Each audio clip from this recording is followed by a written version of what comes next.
ವಿಕಲ್ಪ ಚಿತ್ರದ ಒಂದು ಸೃಷ್ಟಿಕರ್ತ ನಿಮ್ಮಿಂದನೇ ಶುರು ಮಾಡೋಣ ಅಂತ.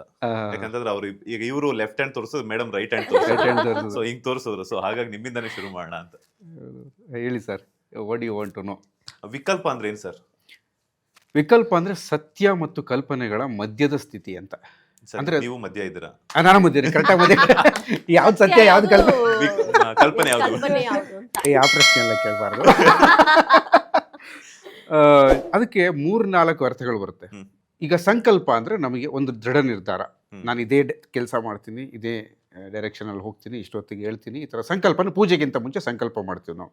ಅಂದ್ರೆ ನಮ್ಮನ್ನು ಡಿಫೈನ್ ಮಾಡ್ಕೊಂತೀವಿ. ಅದು ಸಂಕಲ್ಪ ಮಾಡೋದು ಬಹಳ ಸುಂದರವಾದ ಪ್ರಾಸೆಸ್. ಅದು ಈ ಟೈಮು, ಉತ್ತರಾಯಣೆ, ಈ ಎಲ್ಲ ಕಂಪ್ಲೀಟ್ ಆಗಿ ಹೇಳಿ, ಈ ಟೈಮು, ಈ ಕಾಲಘಟ್ಟ, GPS ಲೊಕೇಶನ್ನ ದೇವ್ರಿಗೆ ಹೇಳೋದು, ಬೇರೆ ಯಾರಿಗೂ ಹೊರ ಕೊಡ್ಬೇಡಪ್ಪ, ನನಗೆ ಮಾತ್ರ ಕೊಡು ಅಂತ ನಮ್ಮ ಲೊಕೇಶನ್ ಡಿಫೈನ್ ಮಾಡಿ ಹೇಳ್ತೀವಿ. ಅದು ಸಂಕಲ್ಪ. ಆದರೆ ವಿಕಲ್ಪ ಅದರ ಆಪೋಸಿಟ್. ನಾನು ಎಲ್ಲಿದ್ದೀನಿ, ಇರುತ್ತೆ GPS. ಹೌದಾ? ಎಲ್ಲಿ ರೀರೌಟಿಂಗ್ ಅಂತ ರೀರೌಟಿಂಗ್ ಹಾಗೆ ರೀರೌಟಿಂಗ್ ಆಗುವಂತ ಕಾನ್ಸ್ಟೆಂಟ್ ರೀರೌಟಿಂಗ್ ಅಲ್ಲಿ ಇದ್ಬಿಟ್ರೆ ಓಕೆ, ಲೆಫ್ಟ್ ಆರ್ ರೈಟ್, ಈ ನಾಗರಬಾವಿಲಿ ಆಗುತ್ತೆ ಒಂದೊಂದ್ಸರಿ. ಏನಾಗುತ್ತೆ ಸರ್ ಅಲ್ಲಿ ನನಗೆ ಎಲ್ಲಾ ರೋಡ್ಗಳು ಒಂದೇ ತರ ಕಾಣಿಸುತ್ತೆ ಸರ್. ನಾಗರಬಾವಿಲಿ ಮಾತ್ರ ಅಲ್ಲ, ನನಗೆ ಅನ್ಸೋದು ಸುಮಾರು ಏರಿಯಾಗಳು ಬೆಂಗಳೂರಲ್ಲಿ ಆ ಥರ ಆಗುತ್ತೆ. ಅಲ್ಲ, ಮದುವೆ ಆಗಿದೆಯಾ? ಅಮ್ಮ ಆಗಿದೆ ಸರ್. ನಾನೆಲ್ಲ ನಿಮ್ಮ ವೈಫ್ ಅವ್ರ ಊರಿಗೆ ಹೋಗ್ಬೇಕಾದ್ರೆ ಮಾತ್ರ ಆ ಥರ ಅನ್ಸುತ್ತಾ ಅಂತ ಅನ್ಕೊಂಡೆ. ಅದು ಆಯ್ತು, ಆದ್ರೂ ಫೋನ್ ಮಾಡಿ ಡೈರೆಕ್ಷನ್ ಕರೆಕ್ಟಾಗಿ ಕೊಟ್ಬಿಟ್ಟು ಕರ್ಸ್ಕೊಂಡ್ಬಿಟ್ರು. ಬಿಡ್ಲಿಲ್ಲ, GPS ಬೇಡ ನಾನೇ ಹೇಳ್ತೀನಿ ಬಂದ್ಬಿಟ್ಟು ಪಿಕ್ ಆ್ಯಂಡ್ ಡ್ರಾಪ್ ಮಾಡಿಬಿಟ್ರು ಸರ್. ಸೊ ಎಸ್, ಕಾನ್ಸ್ಟೆಂಟ್ ರೀರೌಟಿಂಗ್ ಅಂದರೆ ಇನ್ಡಿಫೈನ್ಡ್ ಸ್ಟೇಟ್ ಅಂತ.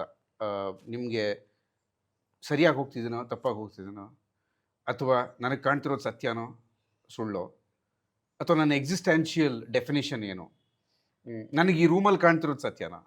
ಮತ್ತು ಎಲ್ಲರೂ ಎಲ್ಲ ಟೈಮಲ್ಲೂ ಇದೇ ಸ್ಟೇಟಲ್ಲಿ ಇರ್ತೀವಿ, ಆದರೆ ನಮ್ಗೆ ಅದು ಗೊತ್ತಿರಲ್ಲ ಅಷ್ಟೇ.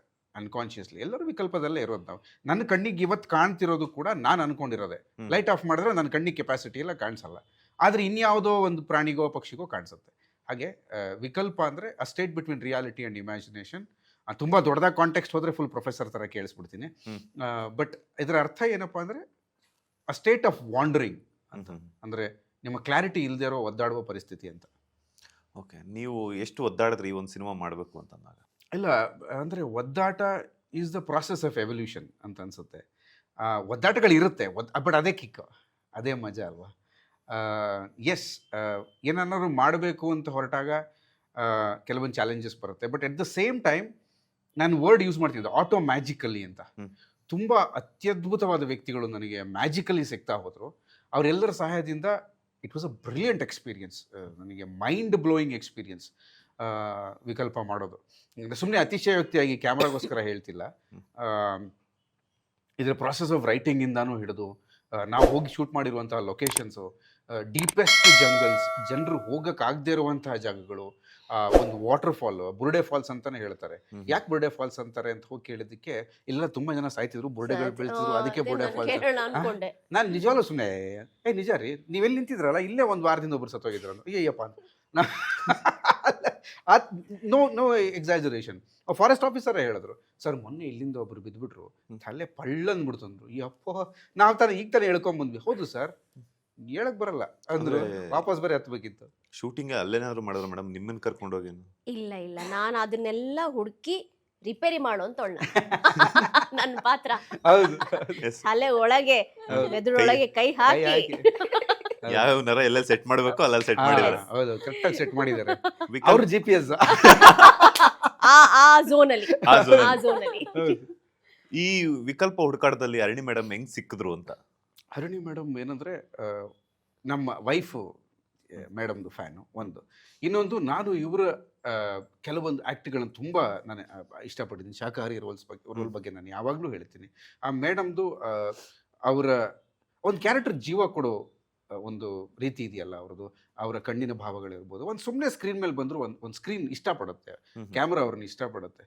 ಕೆಲವೊಬ್ಬರು ಆರ್ಟಿಸ್ಟ್ಗಳು ಆ ಥರನೇ ಇರ್ತಾರೆ. ಅಂದರೆ ಆ camera the camera likes dum. So ಆ ಥರ ನನಗೆ ಯಾವಾಗಲೂ ಕಾಣಿಸ್ತಿದ್ರು. ಬಟ್ ಈ ಕಾಂಟೆಕ್ಸ್ಟಲ್ಲಿ ನಾನು ಯೋಚನೆ ಮಾಡಬೇಕಾದ್ರೆ ಮೇಡಮ್ ಅಂತ ನನ್ನ ವೈಫ್ ಸಜೆಸ್ಟ್ ಮಾಡಿದಾಗ ನಾನು ಐ ಸ್ಟಾರ್ಟೆಡ್ ಥಿಂಕಿಂಗ್ ಯಾವುದನ್ನು ನೋಡಲಿ, ಯಾವ ಪಾತ್ರ ನೋಡಲಿ. ಆವಾಗ ಶಾಕಾಹಾರಿ ನೋಡಿದಾಗ then I felt such a beautifully crafted character definitely, and the way madam is carried out. ಆದರೆ ಇಲ್ಲಿ ಐ ವಾಸ್ ಲೈಕ್, ನಾನು ಹೇಗೆ ನೆರೇಟ್ ಮಾಡಲಿ ಮ್ಯಾಮ್ಗೆ, ಬಿಕಾಸ್ ಇಲ್ಲಿ ಕ್ಯಾರೆಕ್ಟರ್ ಸ್ವಲ್ಪ ಚಾಲೆಂಜಿಂಗ್ ಇತ್ತು ಅವ್ರಿಗೆ. ಮ್ಯಾಮ್ ಚಾಲೆಂಜಿಂಗ್ ಅಲ್ಲ, ಇಲ್ಲ ಇಟ್ ವಾಸ್ ಚಾಲೆಂಜಿಂಗ್. ಅಂದರೆ ಒಬ್ಬ ಸೈಕ್ಯಾಟ್ರಿಸ್ಟ್ ಅಂದರೆ ತುಂಬ ಎಮೋಷನಲ್ ಅವರ್ಸಿಟಿ ಅಂತ ಹೇಳ್ತಾರೆ. ಅವ್ರು ತುಂಬ ಭಾವುಕರಾಗಿ ಯಾವ ಪೇಷಂಟ್ ಜೊತೆನೂ ಕನೆಕ್ಟ್ ಆಗಲ್ಲ, ಬಟ್ ಒಂದು ಕರುಣೆ ಇರುತ್ತೆ. ಕರುಣೆ ಬೇಕು, ಪ್ರೀತಿ ಬೇಡ, ಆ ಮಧ್ಯದ ಸ್ಥಿತಿ. ಅವ್ರು ಯಾವ ಪೇಷಂಟ್ ಅದು ಒಂಥರ ವಿಕಲ್ಪವೇ.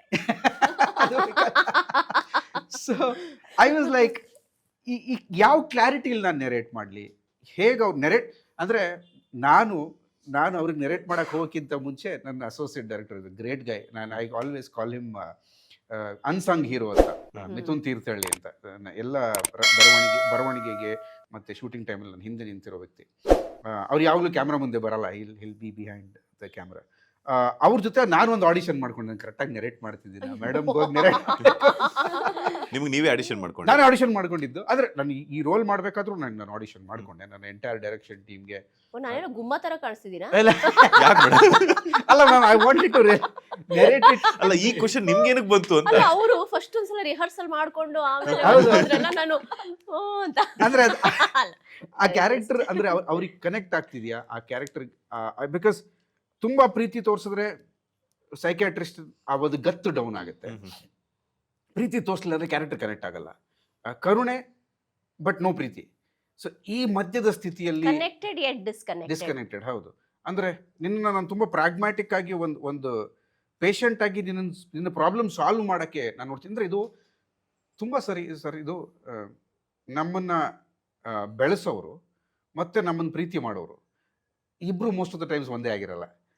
There are certain uncomfortable learnings that you go through. ಜೀವನದಲ್ಲಿ ತುಂಬಾ ಜನ ನಮಗೆ ಹೆಲ್ಪ್ ಮಾಡಿರ್ತಾರೆ, ಬಟ್ ಅವ್ರು ನಾವು ಅವ್ರನ್ನ ತುಂಬಾ ಪ್ರೀತಿ ಪಾತ್ರರಾಗಿ ನೋಡಕ್ಕಾಗಿರಲ್ಲ.